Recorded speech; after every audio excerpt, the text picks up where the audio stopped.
Halo Mbak Nurul. Ini maaf ya aku baru bisa kasih penjelasannya sekarang karena tadi udah sampai rumah udah malam, terus aku baru bisa eee, apa, bikin penjelasannya ini udah jam setengah satu pagi. Oke, menanggapi tadi WA-nya Mbak Nurul menanyakan tentang polisnya Ardan ya. Nah, sebelumnya aku pengen, eee, mengingatkan kembali bahwa fakta-fakta tentang asuransi, asuransi itu memang, sebenarnya sungguh tidak sama dengan tabungan ya Mbak Nurul ya.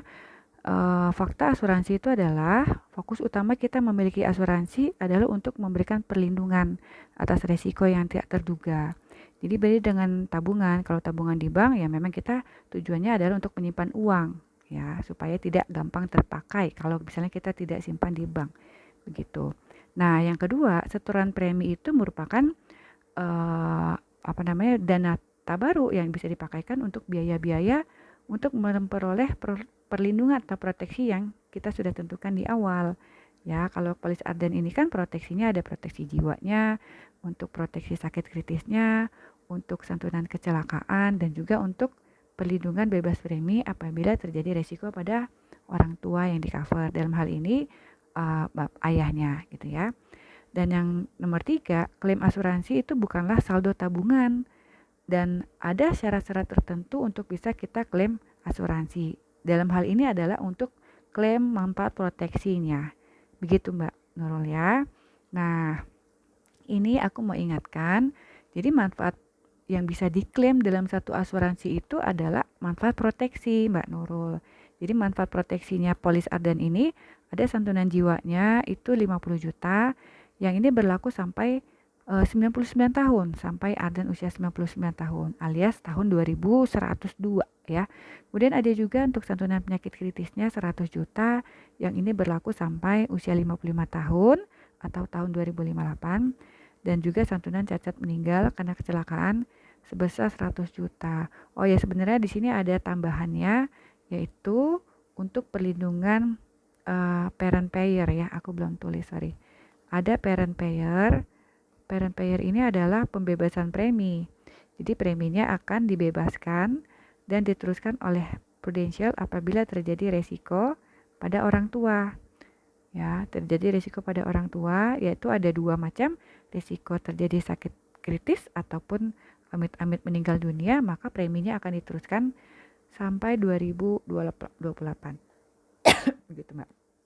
Nah, eh kembali saya mau ingatkan kemarin kan Mbak Nurul sempat menyinggung tentang pengembalian dana tabaru yang dikutip dari Fatwa Dewan Syariah Nasional tahun nomor 81 DSN MUI tahun 2011. Nah, mungkin Mbak Nurul kemarin belum sempat lihat isinya langsung ya, isinya lengkap dari eh, fatwa DSN ini, tapi aku sudah download, aku nanti akan bagikan ke Mbak Nurul PDF-nya.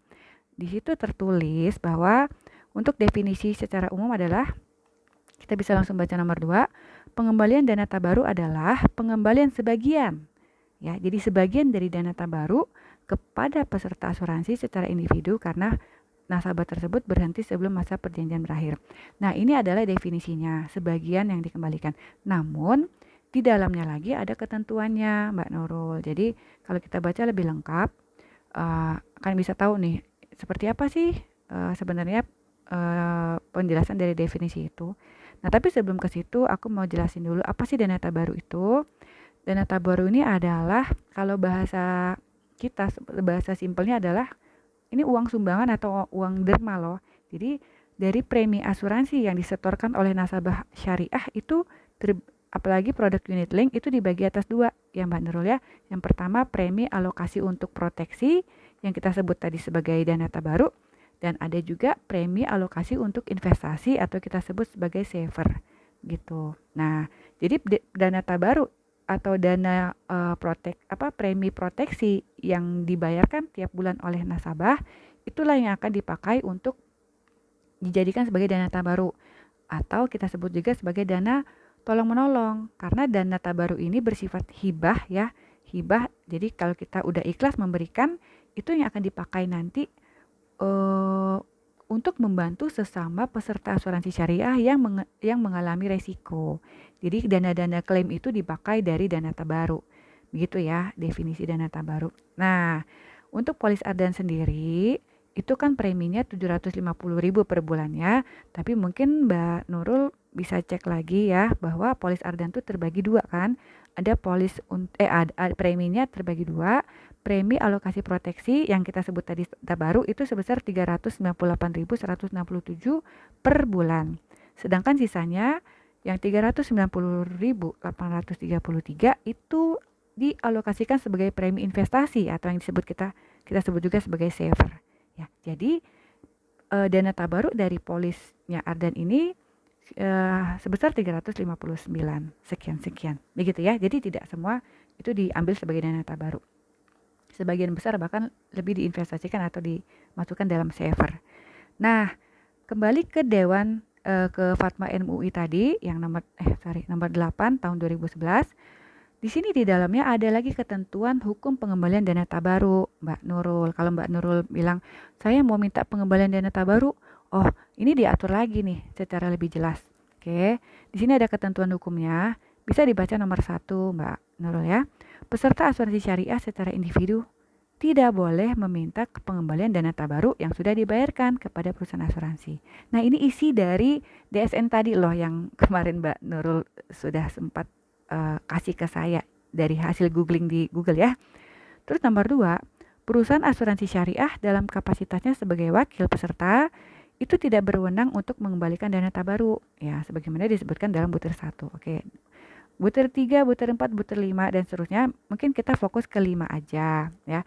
Dalam hal ini, perusahaan asuransi syariah yang mendapatkan wewenang dari para peserta itu dalam kapasitasnya sebagai wakil dari peserta asuransi harus membuat ketentuan-ketentuan mengenai pengelolaan dana tabaruk tersebut ya, termasuk mengenai pengembalian dana tabaruk. Nah, jadi di sini dijelaskan bahwa kalau perusahaan itu ingin memberikan atau mengembalikan dana tabaruk apabila nasabahnya berhenti di tengah jalan gitu ya, berhenti sebelum masa perjanjian berakhir, itu sudah diatur oleh perusahaan gitu ya. Dalam hal ini kalau Prudential dan perusahaan asuransi lain dimanapun yang saya tahu, yang diberikan kepada nasabah jika nasabahnya mau berhenti di tengah jalan sebelum perjanjian atau kontraknya berakhir itu adalah sejumlah nilai tunai yang sudah terbentuk saja, di mana nilai tunai itu terbentuk di saat nasabahnya mau berhenti gitu ya. Jadi kalau misalnya nasabah ingin berhenti saat ini, ya kita lihat nilai tunai yang terbentuk itu udah berapa.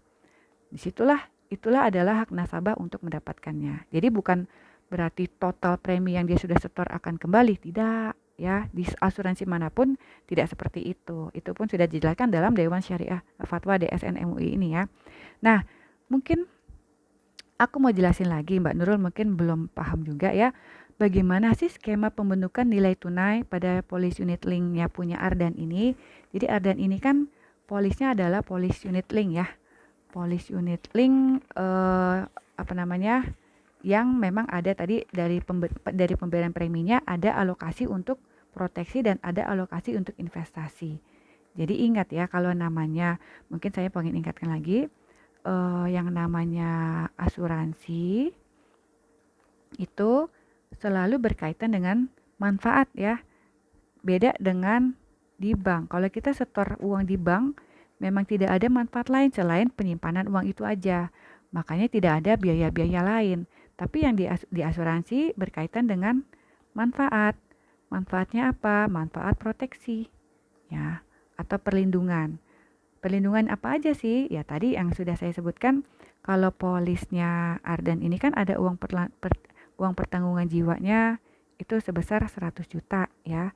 Kemudian ada juga untuk santunan kondisi kritisnya jiwanya itu 50 juta. Jiwanya 50 juta yang berlaku sampai usia 99 tahun ya. Kemudian untuk santunan sakit kritis itu ada 100 juta ya. Kemudian untuk santunan kecelakaan baik itu mengakibatkan cacat ataupun sampai meninggal dunia itu ada 100 juta, Mbak. Kemudian yang terakhir tadi yang saya sebutkan adalah untuk perlindungan terhadap parent-nya. Kita sebut sebagai parent payer itu pembebasan premi ya jika terjadi risiko pada orang tua yang didaftarkan, dalam hal ini ayahnya Pak Denny ya, itu akan bebas preminya.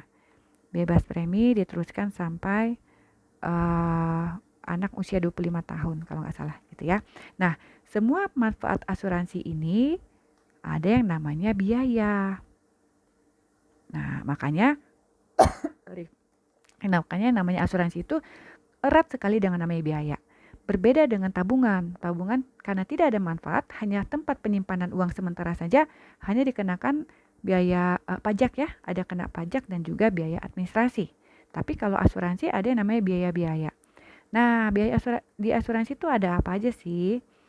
Ada yang pertama kita sebut sebagai biaya akuisisi, Mbak. Biaya akuisisi. Ini yang utama ya. Semua asuransi pasti ada biaya akuisisinya. Biaya akuisisi ini dikenakan hanya 5 tahun pertama pembayaran premi saja. Ya. Jadi kalau kita lihat tahun pertama biaya akuisisinya ya, ini akuisisi itu kalau jadi biaya akuisisi ini dikenakan pada premi proteksi aja ya. Yang saya sebutkan ini premi proteksi dikenakan biaya akuisisi. Jadi kalau preminya Ardan 750.000 tadi, yang untuk proteksinya tadi sebesar 359.000 sekian-sekian, dan premi savernya atau investasi itu 390.000 sekian-sekian. Ya, kita anggap seperti itu. Nah, di tahun pertama ini premi proteksi akan kena yang namanya biaya akuisisi sebesar 80% dari premi yang dibayarkan untuk proteksi. Ya. Artinya yang 20% itu yang akan membentuk nilai tunai. Gitu. Oke. Nah, tahun kedua masih sama, 80% akan kena akuisisi, 20% sudah masuk ke dalam nilai tunai. Tahun ketiga sampai dengan tahun kelima, jadi 5 tahun, tahun ketiga 45, itu akuisisi sudah berkurang, tinggal 15%. Artinya 85% dari premi yang dibayarkan, premi ini, proteksi ini, akan masuk ke dalam nilai tunai. Begitu ya. Nah, sedangkan tahun ke-6 dan seterusnya, selama nasabah masih terus melakukan pembayaran premi, maka ini sudah nggak lagi kena namanya biaya akuisisi. Artinya 100% dari premi proteksi yang 359.000 ini akan masuk membentuk nilai tunai. Nah, begitu ya. Jadi di sini aku bisa hitungin banget kenapa nilai tunai polis Ardan itu kok sekian. Nah, kalau kita lihat dari pembayaran premi kemudian dipotong biaya-biaya, yang pertama adalah biaya akuisisi, itu ketahuan kok nanti Mbak dari mana duitnya, kenapa nilai tunai sekian ya. Oke, kita lihat nih dari premi proteksi. Aku hitungin ya, premi proteksi dalam 5 tahun pertama itu kena akuisisi ya. Tahun pertama dan tahun kedua kena akuisisinya 80%. Artinya 80% ini akan kita kalikan premi proteksi yang sebesar 359.000. Oke, dikali 12 bulan dalam setahun ya, dikali 2 tahun karena tahun 1 dan tahun kedua. Nah, ini udah aku hitungin totalnya 6.896.000.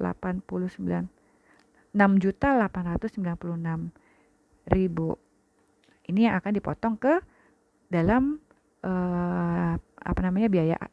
biaya akuisisi. Artinya yang 20% lagi itu masuk nilai tunai kan? Masuk ke dalam nilai tunai. Ini sudah aku hitungin 20%-nya itu adalah kali 2 tahun ya. Selama 2 tahun ini sebesar 1.724.000. Begitu. Ini baru 2 tahun pertama. Kemudian tahun ketiga sampai dengan tahun kelima akuisisinya ada 15%. Ya, sudah saya hitungkan biaya akuisisinya totalnya tuh selama 3 tahun hanya 1,939501. Ya, artinya yang 85%-nya itu masuk ke nilai tunai. Ya, selama 3 tahun nilai tunainya masuk 10.990.510. Ya. Nah, tahun ke-6 itu sudah tidak kena akuisisi, artinya 100% akan masuk ke nilai tunai. Sudah saya hitungkan itu sebesar 4.310.000. Nah, karena polis Ardan ini sudah masuk tahun ke-7 ya, udah 6 bulan bayar polis ke tahun ke-7, maka kita kalikan aja selama 7 bulan itu premi proteksinya totalnya ada 2,155 juta. Gitu Mbak ya. Aku udah hitung semua kok, biar aku hitungkan detail satu persatu biar Mbak Nurul lebih paham lagi. Oh, pantesan nilai tunai saya sekian gitu ya. Nah, ini kita baru hitungkan pembentukan nilai tunai dari pembayaran premi proteksi. Sedangkan ada premi saver ya, premi investasi yang juga dibayarkan sebesar 390 ribuan. Itu ini nih, ini dari premi saver. Itu juga membentuk nilai tunai. Dari premi saver akuisisinya hanya 5%, Mbak. Sepanjang pembayaran premi saver itu hanya 5%. Artinya 95% yang dibayarkan dari premi saver tadi sebesar 390 ribuan itu akan masuk ke nilai tunai sejak tahun pertama sampai kapanpun pembayaran premi ya. Jadi 95%-nya aku hitungin aja itu selama 6 tahun 6 bulan atau 6 tahun 6 bulan ya, ada 78 bulan ya, dikalikan tadi total 95% kali 390 itu sudah saya hitungkan sebesar 28.960.725. Nah, gitu Mbak. Jadi, kalau kita mau hitung berapa sih pembentukan nilai tunai yang dihasilkan dari pembayaran premi selama 6 tahun 6 bulan, yaitu ini 2 tahun pertama 68 sekian-sekian, yang ini tahun ketiga sampai tahun kelima, ini tahun ke-6, ini tahun ke-7. Plus dari saver. Ini totalnya udah aku hitung ada berapa tadi? Oh ini 48 juta 140.235. Nah, ini adalah total nilai tunai yang terbentuk dari pembayaran premi. Oke, dan setelah dipotong biaya akuisisi ya. Tapi ini baru biaya pertama ya, Mbak ya. Biaya yang pertama adalah biaya akuisisi. Ada biaya yang kedua yang kita sebut sebagai biaya asuransi.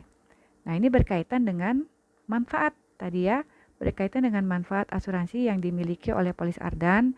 Tadi ada uang pertanggungan jiwanya 50 juta, sakit kritisnya ada 100 juta ya. Kemudian ada kecelakaannya ada 100 juta plus parent payer. Parent payernya sampai usia 25 tahun. Nah, untuk mendapatkan semua manfaat ini itu ada biayanya per bulan, Mbak. Kita sebut sebagai biaya asuransi. Ya, biaya asuransi sebesar 390.833. Nah, ini dikenakan sejak kali pertama, sejak bulan pertama nasabah join itu akan dikenakan segini ya. Kita sudah join selama 78 bulan ya. 78 bulan artinya total biaya asuransinya selama 78 bulan itu 30.484.974 ya. Biaya asuransi ini tiap bulan akan dipotong terus dari nilai tunainya, Mbak. Dipakai tidak dipakai, namanya manfaat tetap harus ada biayanya. Nah, ini yang dipotong tiap bulan. Oke. Nah, yang ketiga ada namanya biaya administrasi. Ya, biaya administrasinya sebesar 37.500 per bulan. Seperti biasa kita kalikan 78 bulan, jadi total biaya administrasinya itu 2.925.000. Nah, ini tadi yang nilai tunai 48 juta dikurang biaya asuransi, dikurang juga biaya administrasi. Setelah saya hitung, jadi total nilai tunai yang mestinya sebenarnya itu terbentuk itu 22.949.474. Nah, di sini tergambar ya kenapa nilai tunainya sekitar segini ya. Kemarin tuh kalau aku cek kalau nggak salah ada 23 jutaan. Ini bahkan lebih besar ya daripada nilai tunai yang kita hitung. Kenapa bisa lebih besar? Karena ada pengembangan dari unit. Ini kan nilai tunai masuk dalam bentuk unit ya, unit saham. Nah, sahamnya itu sudah memberikan sedikit pengembalian, ya jadinya bisa lebih baik. Tapi tergantung harga unit juga. Kadang-kadang unitnya lagi turun, bisa jadi harganya bisa di bawah 23 juta saat ini. Tapi tadi sore saya cek itu sekitar 23 jutaan. Begitu Mbak Nurul ya. Mudah-mudahan penjelasan ini bisa memberikan jawaban kenapa nilai tunai dalam polis unit link Ardan itu 23 jutaan. Ya, bukan sebesar yang setelah kita setorkan ya, kalau setorkan itu kan 750.000 dikali 78 bulan itu kan ada 58.500.000. Nah, kalau ini bisa terjadi kalau kita nabung di bank, Mbak Nurul ya. Nanti akan aku udah jelasin bahwa kita ini setornya adalah membeli produk asuransi yang ada manfaat proteksi dan juga ada biaya-biaya seperti ini. Ya, mudah-mudahan penjelasan saya bisa diterima. Sebenarnya saya sudah jelaskan ini juga ke Pak Denny akhir tahun lalu atau beberapa bulan lalu saya lupa. Pak Denny sempat tanyakan ke saya juga nih. Tapi memang saya tidak jelaskan sedetail ini. Saya detail banget jelaskan ini supaya Mbak Nurul pun paham ya kenapa nilai tunainya sekian. Begitu Mbak Nurul ya. Assalamualaikum.